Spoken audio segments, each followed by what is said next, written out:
గౌతమ్, ప్రియాంక, ప్రేరణ హౌస్లో ఎంట్రీ ఇచ్చిన excitement settle అవగానే next surprise entry Manas. Manas హౌస్లోకి వెళ్తాగా హౌస్ మొత్తం లైట్ అయిపోయింది. ఇమాన్యుయల్, రితు, డీమన్, సుమన్, తనుజ అందరూ ఇన్స్టెంట్గా ఫన్ మోడ్లోకి వెళ్తారు.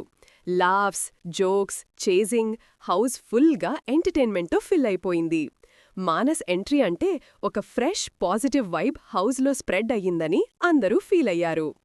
కొంచెం టైం తర్వాత Bigg Boss village style physical task announce చేశారు. సెంటర్లో ఒక బిగ్ వుడెన్ సర్కిల్, అందులో చిన్న చిన్న హోల్స్. హౌస్ మేట్స్ బాల్ తీసుకొని త్రో చేసి ఆ హోల్స్లో స్టిక్ చెయ్యాలి.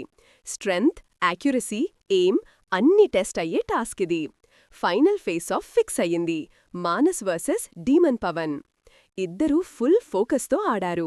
మానస్ ఏం ట్రై చేస్తాడు, డీమన్ పవర్ అండ్ టెక్నిక్తో కంటిన్యూయస్గా ప్రెషర్ క్రియేట్ చేస్తాడు. టాస్క్ హీట్ మినిట్కి పెరుగుతూనే ఉంది. హౌస్ మేట్స్ కూడా రూటింగ్, షౌటింగ్, ఎక్సైట్మెంట్లో. క్లైమాక్స్ మూమెంట్లో డీమన్ పవన్ వన్ స్ట్రాంగ్ త్రోతో బాల్ పర్ఫెక్ట్ హాల్లోకి స్టిక్ అయ్యింది. And final result, Demon Pavan గెలిచాడు. ఈ విక్టరీతో డీమన్ ఒఫిషియల్గా నెక్స్ట్ క్యాప్టెన్సీ కంటెండర్ అయిపోయాడు.